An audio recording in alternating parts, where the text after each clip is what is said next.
Welcome to ಸಂತೋಷ ಶಿಕ್ಷಣ YouTube channel. ಆತ್ಮೀಯ ಮುಖ್ಯೋಪಾಧ್ಯಾಯರಿಗೆ ಸ್ವಾಗತವನ್ನು ಕೋರುತ್ತಾ ಈ ವಿಡಿಯೋವನ್ನು ಪ್ರಾರಂಭಿಸೋಣ. ಈ ವಿಡಿಯೋದಲ್ಲಿ ಮುಖ್ಯವಾಗಿ 2022-23ನೇ ಸಾಲಿಗೆ ಕಿರಿಯ ಪ್ರಾಥಮಿಕ ಶಾಲೆಗಳಿಗೆ ಹಾಗೂ 2024-25ನೇ ಸಾಲಿಗೆ ಹಿರಿಯ ಪ್ರಾಥಮಿಕ ಶಾಲೆಗಳಿಗೆ ಮತ್ತು ಪ್ರೌಢಶಾಲೆಗಳಿಗೆ SSK PAB ಅನುಮೋದಿತ ಶಾಲಾ ಗ್ರಂಥಾಲಯಕ್ಕೆ ಅನುದಾನವು ಬಿಡುಗಡೆಯಾಗಿರುತ್ತದೆ ಹಾಗೂ ಆ ಬಿಡುಗಡೆಯಾದ ಅನುದಾನವನ್ನು ನಿಯಮಾನುಸಾರ ನಾವು ಖರ್ಚು ಮಾಡಿ ಶಾಲೆಗೆ ಅಗತ್ಯವಾಗಿರ್ತಕ್ಕಂತಹ ಹಾಗೂ ಇಲಾಖೆ ಸೂಚಿಸಿರುವ ಪುಸ್ತಕಗಳನ್ನು ಖರೀದಿಸಿ ಗ್ರಂಥಾಲಯಕ್ಕೆ ಸೇರಿಸಿರುತ್ತೇವೆ. ಆದ್ದರಿಂದ ವಿದ್ಯಾವಾಹಿನಿ ಪೋರ್ಟಲ್ನಲ್ಲಿ ಈ SSK PAB ಅನುಮೋದಿತ ಶಾಲಾ ಗ್ರಂಥಾಲಯ ಅನುದಾನದ ಖರ್ಚಿನ ವಿವರವನ್ನು ಅಪ್ಲೋಡ್ ಮಾಡಬೇಕಾಗಿರುತ್ತದೆ. SSK PAB ಅನುಮೋದಿತ ಶಾಲಾ ಗ್ರಂಥಾಲಯದ ವಿವರವನ್ನು ಸಮಗ್ರ ಶಿಕ್ಷಣ ಕರ್ನಾಟಕದ ವಿದ್ಯಾವಾಹಿನಿ ಪೋರ್ಟಲ್ನಲ್ಲಿ ಯಾವ ರೀತಿ ಅಪ್ಲೋಡ್ ಮಾಡಬೇಕು, ಏನೆಲ್ಲ ಮಾಹಿತಿಯನ್ನು ನಾವು ಭರ್ತಿ ಮಾಡಬೇಕು ಎನ್ನುವುದನ್ನು ಈ ವಿಡಿಯೋದಲ್ಲಿ ಸಂಪೂರ್ಣವಾಗಿ ತಿಳಿಯೋಣ. ಬನ್ನಿ ವಿಡಿಯೋವನ್ನು ಪ್ರಾರಂಭಿಸೋಣ. ಮೊದಲು schooleducation.karnataka.gov.in ಅಂತ ಸರ್ಚ್ ಬಾರ್ನಲ್ಲಿ ಸರ್ಚ್ ಮಾಡಿ ಶಾಲಾ ಶಿಕ್ಷಣ ಇಲಾಖೆ ವೆಬ್ಸೈಟ್ ಓಪನ್ ಆಗುತ್ತದೆ. ಕೆಳಗಡೆ ಸ್ಕ್ರಾಲ್ ಮಾಡಿದಾಗ ಇಲಾಖಾ ತಂತ್ರಾಂಶಗಳ ಲಿಂಕ್ಗಳು ಓಪನ್ ಆಗುತ್ತವೆ. ಇಲಾಖಾ ತಂತ್ರಾಂಶಗಳ ಲಿಂಕ್ಗಳಲ್ಲಿ ಇಲ್ಲಿ ವಿದ್ಯಾವಾಹಿನಿ ಎಂಬ ಆಪ್ಷನ್ ಮೇಲೆ ಕ್ಲಿಕ್ ಮಾಡಿ. ಆಗ ಸಮಗ್ರ ಶಿಕ್ಷಣ ಕರ್ನಾಟಕ ವಿದ್ಯಾವಾಹಿನಿ ಪೋರ್ಟಲ್ ಓಪನ್ ಆಗುತ್ತದೆ. ಈ ಒಂದು ಪೋರ್ಟಲ್ನಲ್ಲಿ department user I D, password ಹಾಗೂ ಸೆಕ್ಯೂರಿಟಿ ಕೋಡನ್ನು ಹಾಕಿ ಸಬ್ಮಿಟ್ ಮೇಲೆ ಕ್ಲಿಕ್ ಮಾಡಬೇಕು. ಇಲ್ಲಿ ನಾವು ಯೂಸರ್ ಐ ಡಿಯನ್ನು ಈ ಹಿಂದೆ ಸಮಗ್ರ ಶಿಕ್ಷಣ ಕರ್ನಾಟಕದ ವಿದ್ಯಾವಾಹಿನಿಯಲ್ಲಿ ರಸಪ್ರಶ್ನೆಗೆ ನೋಂದಣಿ ಮಾಡುವ ಸಮಯದಲ್ಲಿ ಬಳಸಿದ ಯೂಸರ್ ಐ ಡಿ ಮತ್ತು ಪಾಸ್ವರ್ಡನ್ನು ಹಾಕಿ ಲಾಗಿನ್ ಆಗಬೇಕಾಗುತ್ತದೆ. ನಮ್ಮ ಶಾಲೆಯ ಸಮಗ್ರ ಶಿಕ್ಷಣ Karnataka Vidyavahini web portal open ಆಗುತ್ತದೆ. ಇಲ್ಲಿ ಮಾಡ್ಯೂಲ್ಸ್ಗಳು ಓಪನ್ ಆಗುತ್ತವೆ. ಇಲ್ಲಿ ಹಲವಾರಷ್ಟು ಮಾಡ್ಯೂಲ್ಸ್ಗಳು ಇವೆ.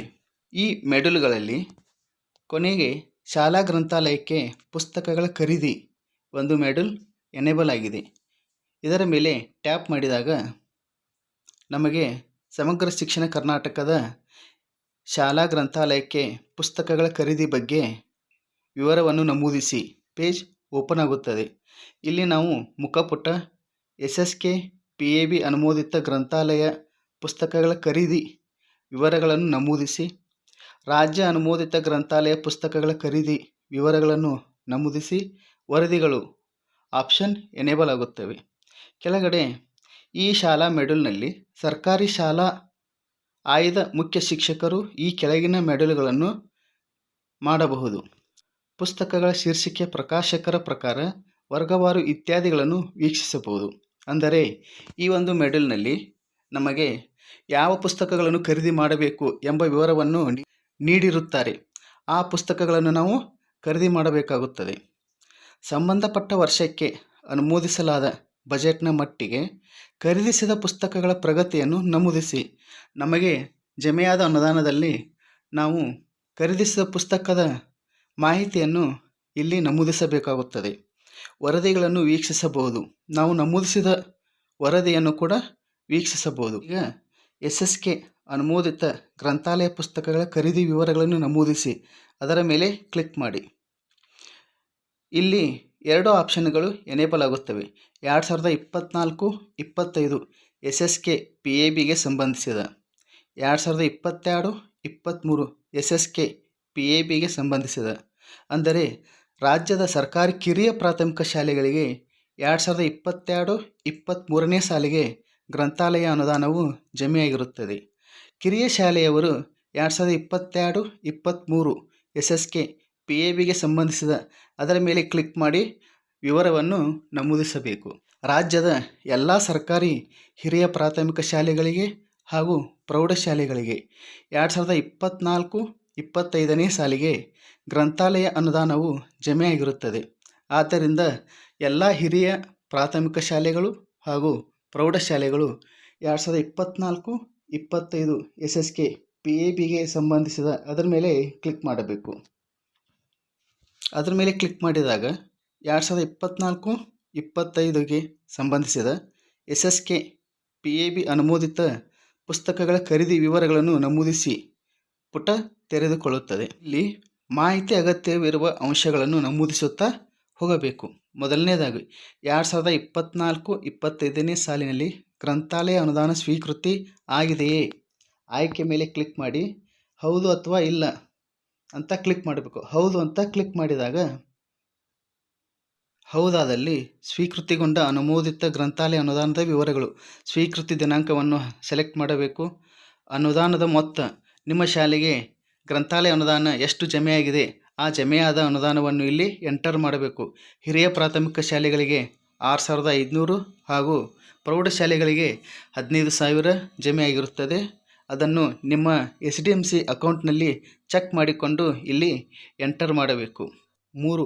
ಬಳಕೆಯಾದ ಅನುಮೋದಿತ ಅನುದಾನದ ಮೊತ್ತ, ನಮ್ಮ ಶಾಲೆಗೆ ಜಮೆಯಾದ ಗ್ರಂಥಾಲಯದ ಅನುದಾನದಲ್ಲಿ ಬಳಕೆಯಾದ ಅನುದಾನವನ್ನು ಎಂಟರ್ ಮಾಡಬೇಕು.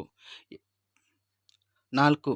ಅನುದಾನದ ಮೊತ್ತದಿಂದ ಖರೀದಿಸಿದ ಪುಸ್ತಕಗಳ ಸಂಖ್ಯೆ, ನಮ್ಮ ಶಾಲೆಗೆ ಜಮೆಯಾದ ಅನುದಾನದ ಮೊತ್ತದಿಂದ ಎಷ್ಟು ಪುಸ್ತಕಗಳನ್ನು ಖರೀದಿಸಿದ್ದೇವೆ ಆ ಪುಸ್ತಕಗಳ ಸಂಖ್ಯೆಯನ್ನು ಇಲ್ಲಿ ಎಂಟರ್ ಮಾಡಬೇಕು. 5. ಉಳಿಕೆಯಾದ ಅನುದಾನದ ಮೊತ್ತ, ಉಳಿಕೆಯಾದ ಮೊತ್ತವನ್ನು ಕೂಡ ಇಲ್ಲಿ ಎಂಟರ್ ಮಾಡಬೇಕು. ಉಳಿಕೆ ಆಗದೇ ಇದ್ದರೆ 0 ಎಂದು ಎಂಟರ್ ಮಾಡಬೇಕು. 6. ಹಾಲಿ ಶಾಲಾ ಗ್ರಂಥಾಲಯದಲ್ಲಿನ ಒಟ್ಟು ಪುಸ್ತಕಗಳ ಸಂಖ್ಯೆ, ಅಂದರೆ 2024-25ನೇ ಸಾಲಿನಲ್ಲಿ ಎಷ್ಟು ಪುಸ್ತಕಗಳನ್ನು ಖರೀದಿ ಮಾಡಿದ್ದೇವೆ ಆ ಸಂಖ್ಯೆಯನ್ನೇ ಇಲ್ಲಿ ಎಂಟರ್ ಮಾಡಬೇಕು. 7. ಬಳಕೆಯ ಪ್ರಮಾಣ ಪತ್ರವನ್ನು ಅಪ್ಲೋಡ್ ಮಾಡಬೇಕು. ಈ ರೀತಿಯಾಗಿರ್ತಕ್ಕಂಥ ಒಂದು ಬಳಕೆಯ ಪ್ರಮಾಣ ಪತ್ರದಲ್ಲಿ ಗ್ರಂಥಾಲಯಕ್ಕೆ ಜಮೆಯಾದ ಅನುದಾನದ ವಿವರವನ್ನು ಹಾಗೂ ಖರ್ಚು ಮಾಡಿದ ವಿವರವನ್ನು ನಮೂದಿಸಿ ಮುಖ್ಯ ಶಿಕ್ಷಕರು ಹಾಗೂ SDMC ಅಧ್ಯಕ್ಷರ ಸಹಿ ಮಾಡಿಸಿ ಈ ಒಂದು ಬಳಕೆಯ ಪ್ರಮಾಣ ಪತ್ರವನ್ನು ಈ ಒಂದು ಪೋರ್ಟಲ್ನಲ್ಲಿ ಅಪ್ಲೋಡ್ ಮಾಡಬೇಕು. ಅಪ್ಲೋಡ್ ಮಾಡಲು ಚೂಸ್ ಫೈಲ್ ಮೇಲೆ ಕ್ಲಿಕ್ ಮಾಡಿ. ನಿಮ್ಮ ಗ್ಯಾಲರಿಯಲ್ಲಿ ಸೇವ್ ಆಗಿರ್ತಕ್ಕಂಥ ಬಳಕೆಯ ಪ್ರಮಾಣ ಪತ್ರವನ್ನು ಸೆಲೆಕ್ಟ್ ಮಾಡಿ. ಸೆಲೆಕ್ಟ್ ಮಾಡಿದ ನಂತರ ಬಳಕೆಯ ಪ್ರಮಾಣ ಪತ್ರವನ್ನು ಅಪ್ಲೋಡ್ ಮಾಡಲು ಇಲ್ಲಿ ಕ್ಲಿಕ್ ಮಾಡಿ. ಅದರ ಮೇಲೆ ನಾವು ಕ್ಲಿಕ್ ಮಾಡಿದಾಗ ಕೆಳಗಡೆ ಇಮೇಜ್ ನಾಟ್ ಆಟ್ ಅಪ್ಲೋಡ್ ಅಂತ ಇದೆಯಲ್ಲ, ಇಲ್ಲಿ ಆ ಬಳಕೆ ಪ್ರಮಾಣ ಪತ್ರವು ಬರುತ್ತದೆ. ಎಲ್ಲ ವಿವರಗಳನ್ನು ಸರಿಯಾಗಿ ನಮೂದಿಸಿದ ನಂತರ ಸೇವ್ ಬಟನ್ ಮೇಲೆ ಕ್ಲಿಕ್ ಮಾಡಿ. ಡೇಟಾವನ್ನು ಯಶಸ್ವಿಯಾಗಿ ಉಳಿಸಲಾಗಿದೆ. Data saved successfully. ಕ್ಲೋಸ್ ಮೇಲೆ ಕ್ಲಿಕ್ ಮಾಡಿ. ನಾವು ನಮೂದಿಸಿದ ವಿವರವನ್ನು ವೀಕ್ಷಿಸಲು ವರದಿಗಳು ಅದರ ಮೇಲೆ ಕ್ಲಿಕ್ ಮಾಡಿ. ಅದರ ಮೇಲೆ ಕ್ಲಿಕ್ ಮಾಡಿದಾಗ 5ನೇ option school wise progress of books purchased ಅದರ ಮೇಲೆ ಕ್ಲಿಕ್ ಮಾಡಿ. ನೆಕ್ಸ್ಟ್ ನಾವು ಇಲ್ಲಿ ಫೈನಾನ್ಷಿಯಲ್ ಇಯರ್ ಅದರ ಮೇಲೆ ಕ್ಲಿಕ್ ಮಾಡಿ 2024-25 ಸೆಲೆಕ್ಟ್ ಮಾಡಿ. ನಾವು ನಮೂದಿಸಿದ ವಿವರವನ್ನು ನಾವು ಇಲ್ಲಿ ನೋಡಬಹುದಾಗಿರುತ್ತದೆ. ಈ ರೀತಿಯಾಗಿ ರಾಜ್ಯದ ಎಲ್ಲ ಸರ್ಕಾರಿ ಹಿರಿಯ ಪ್ರಾಥಮಿಕ ಶಾಲೆಗಳು ಹಾಗೂ ಪ್ರೌಢಶಾಲೆಗಳು 2024-25ನೇ ಸಾಲಿನ ಗ್ರಂಥಾಲಯ ಅನುದಾನದ ಖರ್ಚು ವಿವರವನ್ನು ನಮೂದಿಸಬೇಕು ಎಂದು ಹೇಳುತ್ತಾ ಈ ವಿಡಿಯೋವನ್ನು ಇಲ್ಲಿಗೆ ಮುಗಿಸುತ್ತೇನೆ. ಈ ವಿಡಿಯೋ ಇಷ್ಟವಾದರೆ ಈ ವಿಡಿಯೋಕ್ಕೊಂದು ಲೈಕ್ ಮಾಡಿ, ಶೇರ್ ಮಾಡಿ, ಕಮೆಂಟ್ ಮಾಡಿ. ಎಲ್ಲರಿಗೂ ಧನ್ಯವಾದಗಳು.